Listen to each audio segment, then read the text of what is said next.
that the character itself really is all that one needs to look at to understand this deep link that we have between spirituality and mushroom. Spirit, of course, is not it has no yin and yang from a certain point of view. Like the spirit transcends yin and yang, or the spirit unites yin and yang.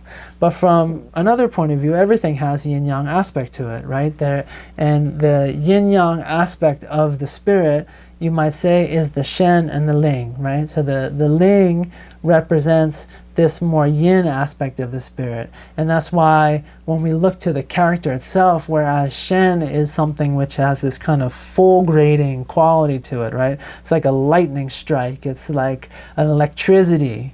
There's electricity. That's why in modern Chinese, the word for nerve, for example, like anatomically, the word for nerve is a Shen Jing. Jing meaning pathway.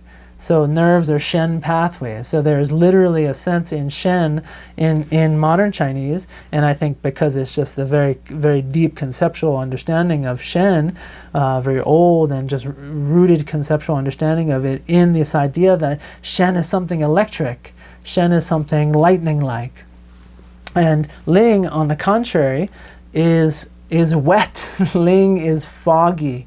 Ling is a mist. Ling is like mysticism, you know what I mean? It's almost like Shen is illumination. Ling is a mystery. You know, spirituality has those two qualities. So spirituality has this idea of illumination, and spirituality has this idea of mystery, right? Ling is on the side of mystery. Ling is on the side of darkness. Ling is on the side of wetness. Ling is on the side of a fog, of a mystique. And also Ling very, very much has this sense, like in terms of or sort of like archaic Chinese, just older Chinese, it very much has this sense of like fairies, like, you know, fairies they usually had Ling as part of it. So there is this deep shamanic sense of forest spirits, and that forest spirits would be linked to the Ling, you know?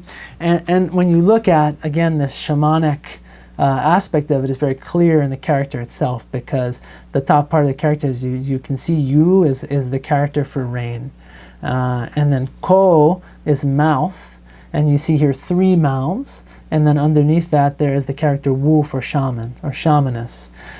So really what we're seeing in this character is almost the idea of a sort of rain dance, that these Wu are singing, and they're trying to sing the rain down. They're trying to sing the rain down. So there is something that's deeply rooted in mysticism, deeply rooted in as I say, in a kind of fog and a kind of mystique in this very character of Ling. So it's amazing to me that the name of some of the most important mushrooms that we have in medicine, in Chinese medicine, are the Ling mushrooms, right? The Ling zhi, basically the mystery mushroom, the fantastic, the spiritual mushroom, the Ling zhi, and the Fu Ling, the hidden mushroom, the latent mushroom.